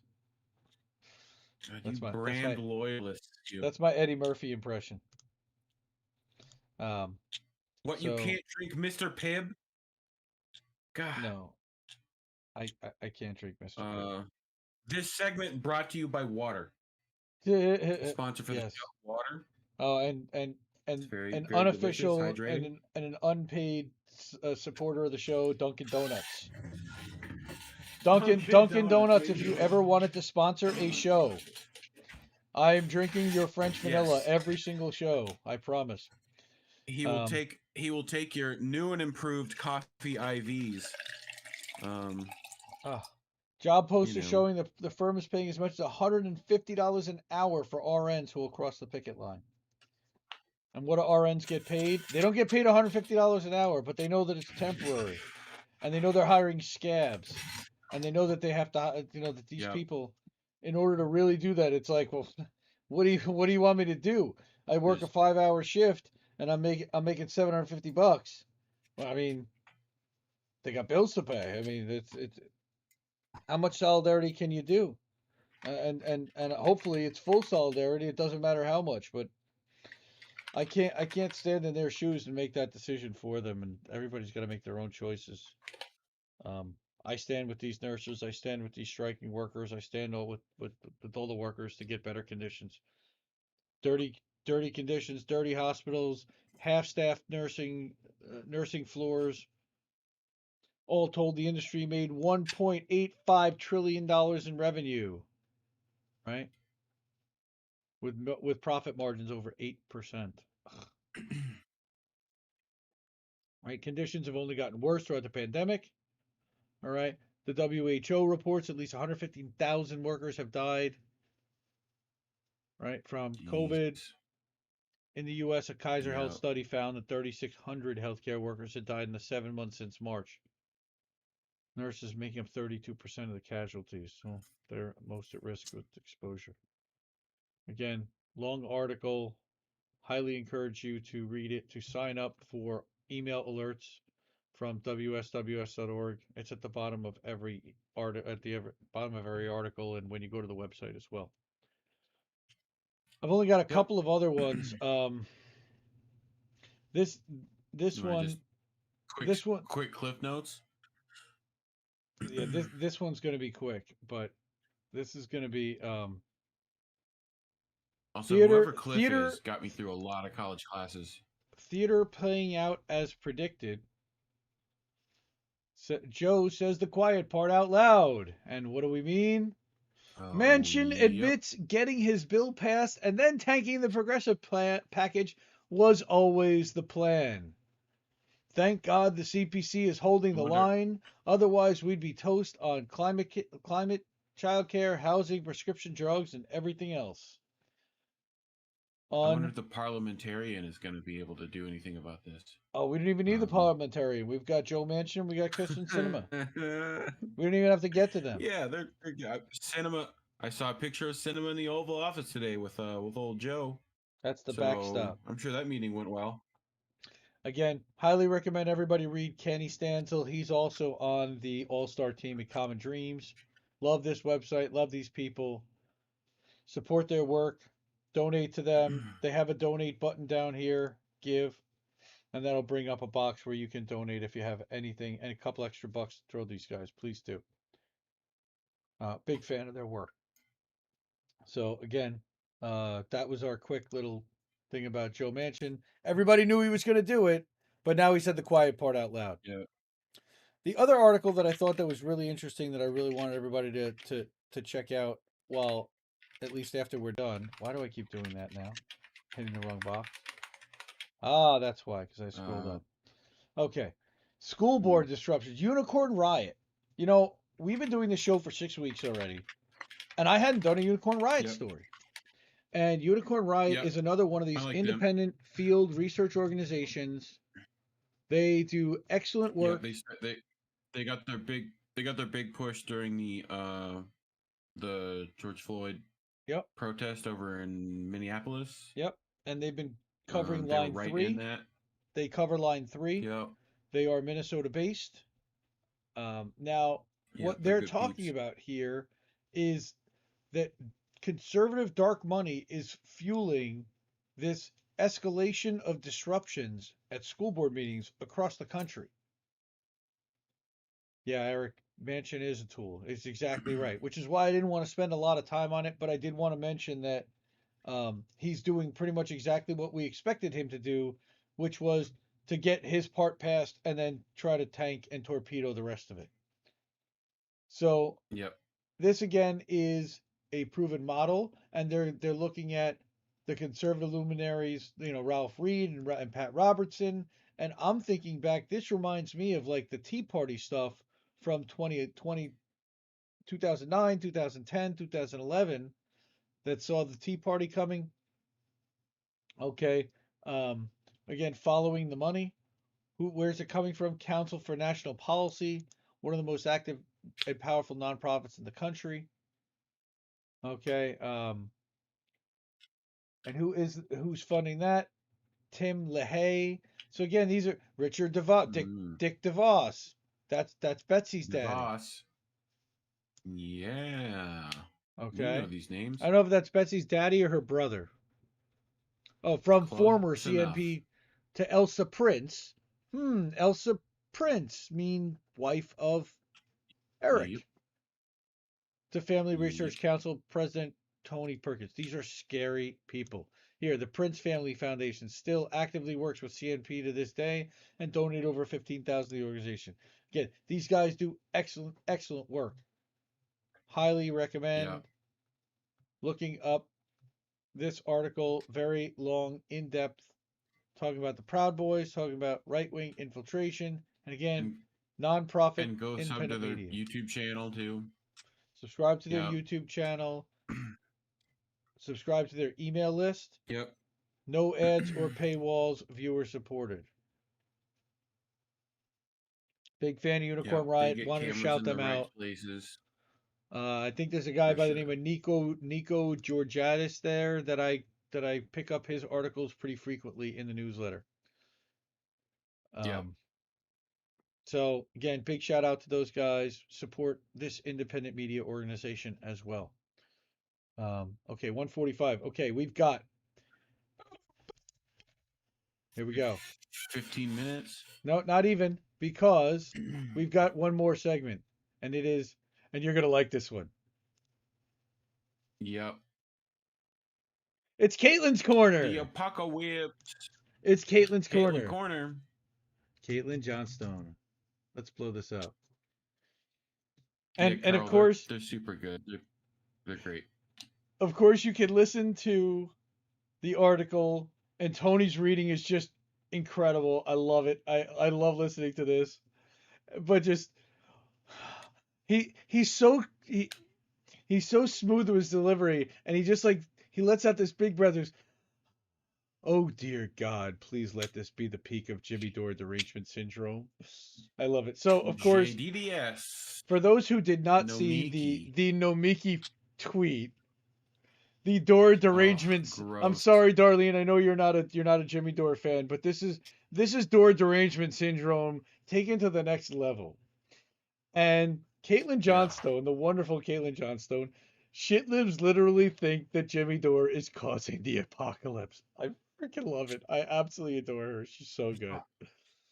And why? Because somebody Oh. like Namiki Konst, a former TYTer, somebody who I embarrassingly used to stand quite a bit and was a big fan of, used to share all her stuff. She used to be included in Progressive News Daily. And early on, after we flipped to Independent Left News, she was included almost on a daily basis. Her segments were regularly in there. And then we started to notice a shift. And then she attacked Katie Halper, ambushed her about the whole Josh Fox thing. And then we saw everything that we've seen since then. So, Nomiki. Oh boy. Oh dear God. Please let this be the peak of Jimmy Dore derangement syndrome. Nomiki Konst has a tweet out that honestly needs It its won't own be. article to unpack. Not because of its Yeah, intrinsic I mean, this insanity, is but because of what it says about what's happening to left-wing punditry and the Western left in general. And that tweet reads as follows. the fact that they think, like Manchin, Cinema, Biden, and Dore all have the same level of power is insane. Yes. Like, One of these who can things we is make a not like the GoFundMe for a others. padded room for Nomiki? I love that she put the Sesame Like, Street. Ah, Nomiki. Yes, she yeah, literally believes that comedian and left-wing YouTube personality Jimmy Dore is causing the end of the world in the same way big oil, the military-industrial complex, then the most powerful elected officials of the most powerful government on earth are causing the end of the world. That's what her husband does it like. He's just like completely flat, completely dry, but still got a little bit in there, and it's I adore the yeah, both of them. Just brilliant. This was not a joke, nor was it yeah. some ill-conceived tweet made in a drunken haze or a momentary lapse in judgment and quickly regretted. Hours later, she was No, she adamantly thought about arguing it. with people who criticized. Well, wait a minute. Let's start with the fact that wait, okay, this is the second tweet. Do you remember the original tweet?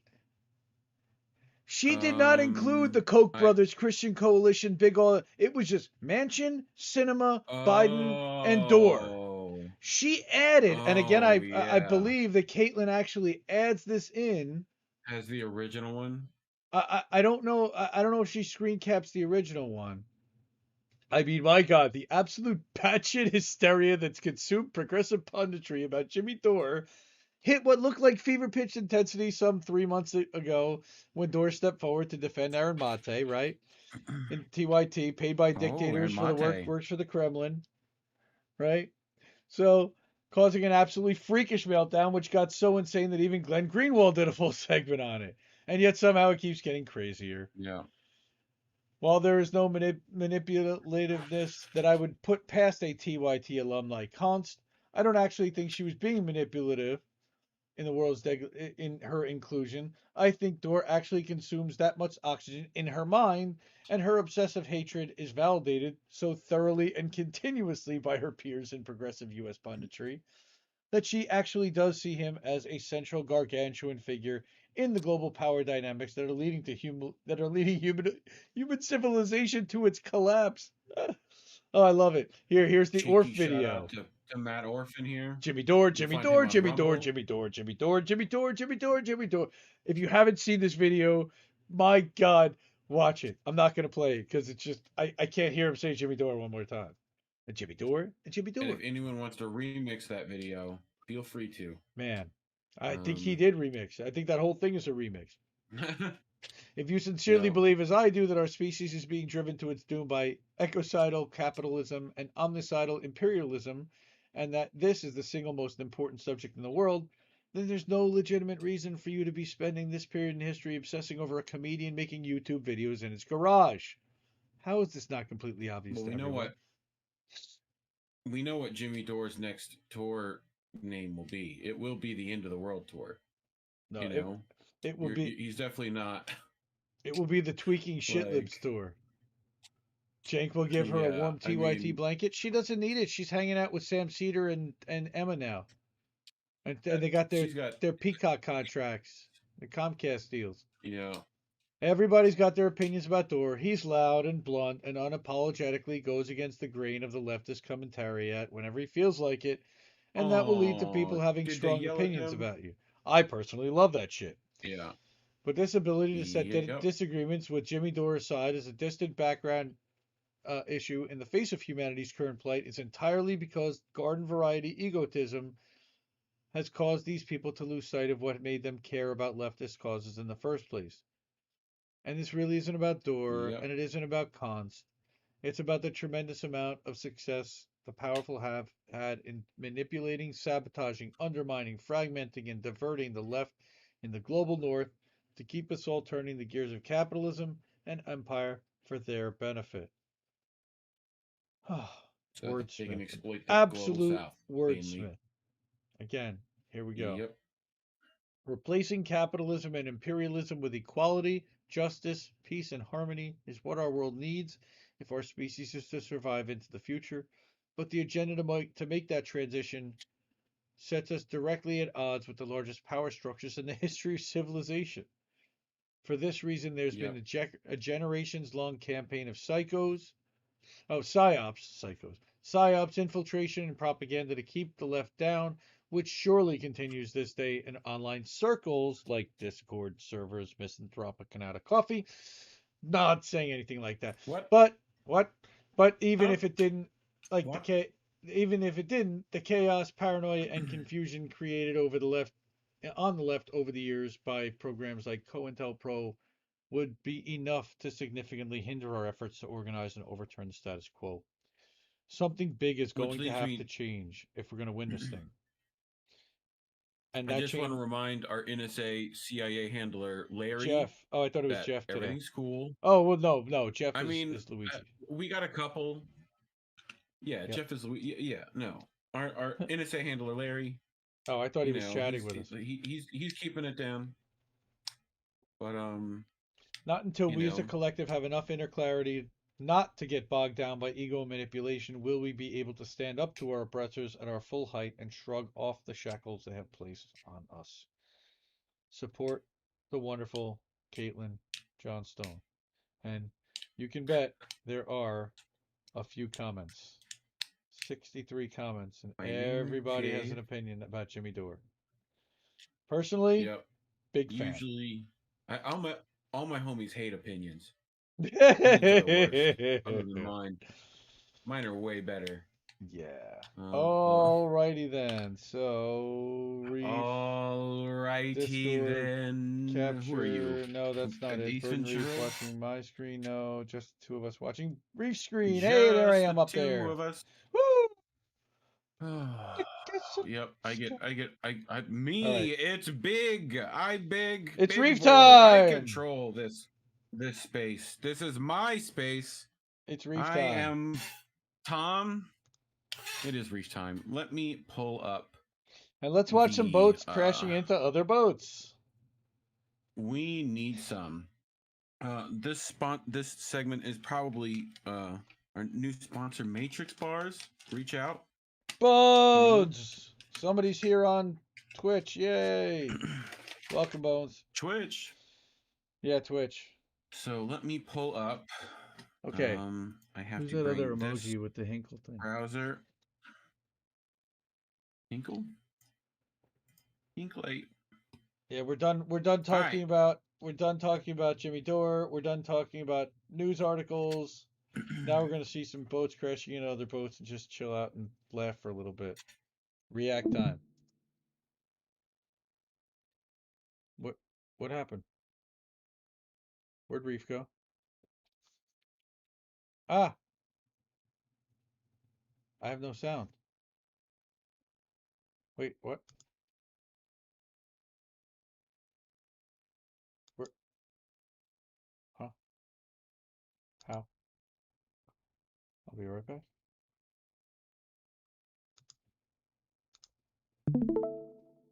Did I lose you? Hello? Oh.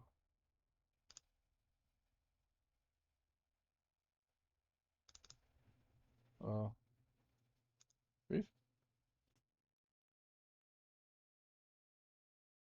Hello?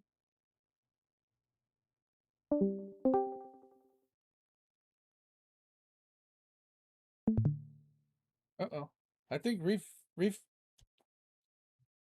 crashed the boat into another boat. Whoa. Where is Reef? Where's the Reef?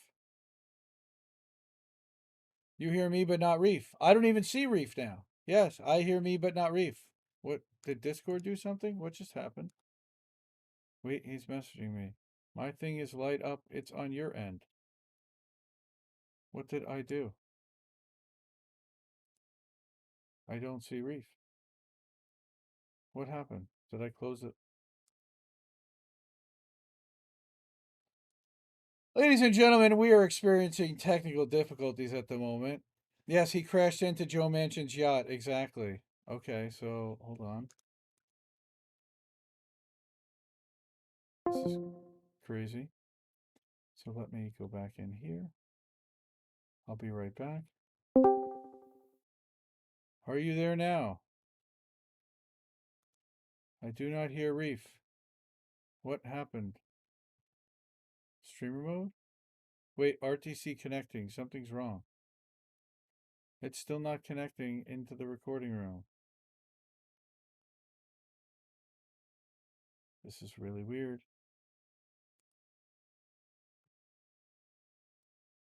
It is still, I think my internet might have gone out.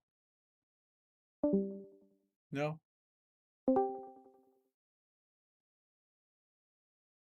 I think we're having a Discord problem. I think that's what's happening right now. Thank you. Thank you. Appreciate you loving the Halloween stuff. I love the Halloween stuff too. It's a lot of fun to make, and Reef was very helpful. He thinks he's talking. I can't hear him either. Nobody can hear you on my end. Unfortunately, I think we're going to have to kill the boats crashing into other boats tonight. Boo. Boo. I still don't hear Reef, and I don't know how to fix this. There's Reef. There. I don't see it. Discord status. All systems operational. Well, according to this chat room. Oh, wait, hold on. Yeah, it says.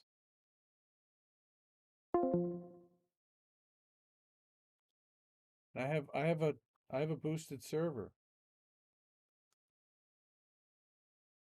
Reef says in DM that he can hear you. What?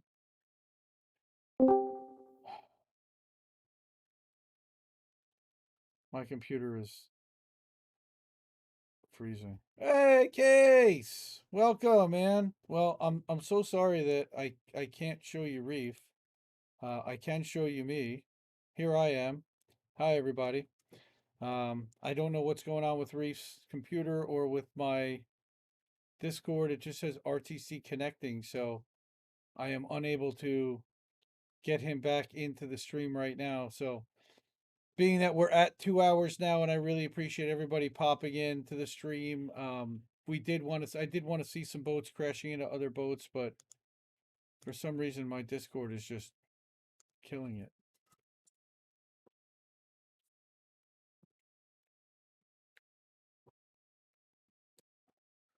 All right, everyone. Well, have a great night, everybody. Thank you for being here, Valerie, Darlene, Case, Luigi, Bones. Everybody's here hanging out. Wait, is Reef coming back? Do I see and hear Reef? Is there a Reef? No, it says RTC connecting. Locked and loaded. Discord has, I don't know what that means. Yeah, Discord is frozen. I'm having big problems with Discord right now. I'm giving up. Yep, I'm pulling it. Thanks, everybody. Have a good night. I'm ending this. This was How Did We Miss That? So before I sign off, I just wanted to say, again, thank you again. Like, share, subscribe, sign up for independentleft.news, sign up for free emails twice a day from Leftist.today. Join the Discord, independentleft.gg. Find all of our links at independentleft.media.